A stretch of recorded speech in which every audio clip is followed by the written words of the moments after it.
We're still live backstage at NetAid here at Wembley, and we've been talking quite a lot about the quality of the guests that are on the bill tonight, but I'll tell you what, they don't come much bigger than our next guest. David Bowie, welcome to our beautiful backstage area. Lovely to meet you. Lovely. We've been discussing about, it's almost kind of Warhol-esque, do you think, the thing we've gone for here? Yeah, I like it. Funnily, you have a chair at the back of the set that I actually used on the Hours cover. That's not the actual one, tell me. I don't know, it might be the actual one, actually. Is there a cigarette stain on the foot there? Yeah, that's the actual one there. David was here, maybe. Yeah, David burnt this. Now listen, I have to say, and both myself and Gail are guilty of this, we didn't get a chance to see any of your set. We've been Nor did I. I didn't see a thing. There's too many people in the room. What was it like being back? I mean, obviously you played here before. No, it was a great crowd, really nice. I felt really at home immediately. I walked out. It was smashing. Couldn't be better. Couldn't be better. Thank you. How important is this event to you? Thank you very much. Oh, yeah, this event, how important is it to you? I mean, how did you get involved in all of it? Well, funnily enough, it was Bono that called me on it. A year ago, he said something was going to happen, but everything kind of fell to pieces. And then he told me a few weeks ago that they'd been able to resuscitate everything, and they were going to do it through the internet. They were going to hold a big thing in Berlin, I think, last year, but it kind of went down the tubes. And when they dragged it back up to be an internet vehicle, because I said yes to last year, but it didn't come off. So I said, well, OK, take a rain check, I'll do it whenever it comes off. So I've been sort of hanging around for it for about a year. Hello, Mum.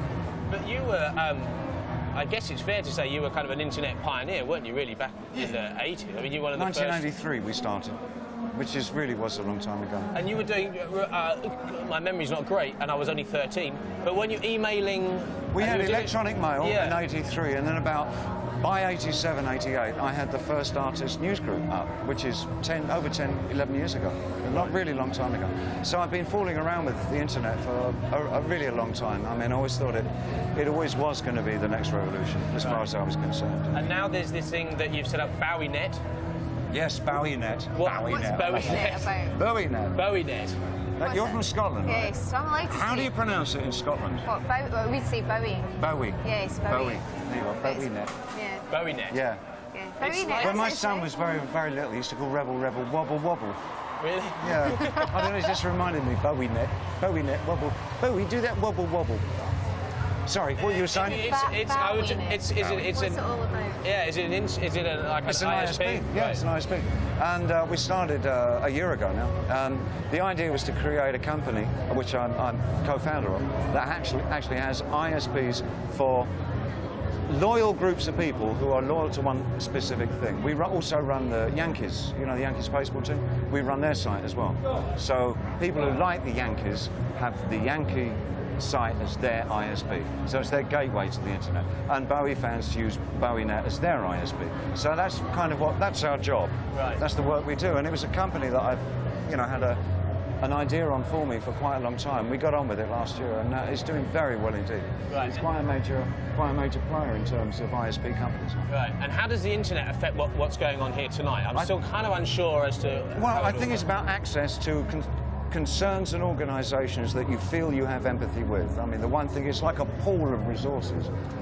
You can go to NetAid, and that will be almost like a home base for virtually any kind of organisation that you feel, I'd like to know more about this kind of charity. I'd like to know what I could do. Is there any work I could do for Africa, for instance? Or could I do something in the Middle East? Or are there any operations that I can get involved in that I feel as though I have some empathy with? And from there, you can strike out, find all the information, all the contacts, ways of giving, the kinds of work that are needed, like that. So it's like a home base. And the best draw of the internet is that once you feel established with a home base, you have the motivation to keep on getting on every night and going into it, because it's addictive, you know. So it's a good call using the internet for these purposes. That's where the addiction actually works for the positive. Oh. I've heard it's addictive anyway. I don't know. Because we actually missed your set this evening, we're going to play one of your tracks. Is there any particular track that you would love to see back? Well, obviously, I'm going to say that I like the song called Survive, because it's a new song and it's among my favourites at the moment. So it's the second song in, just after the piano one, so I'd like to see that survive. Well, just for you, I'm gonna we look shall right now. have a look at Survive. Oh, look at the monitor.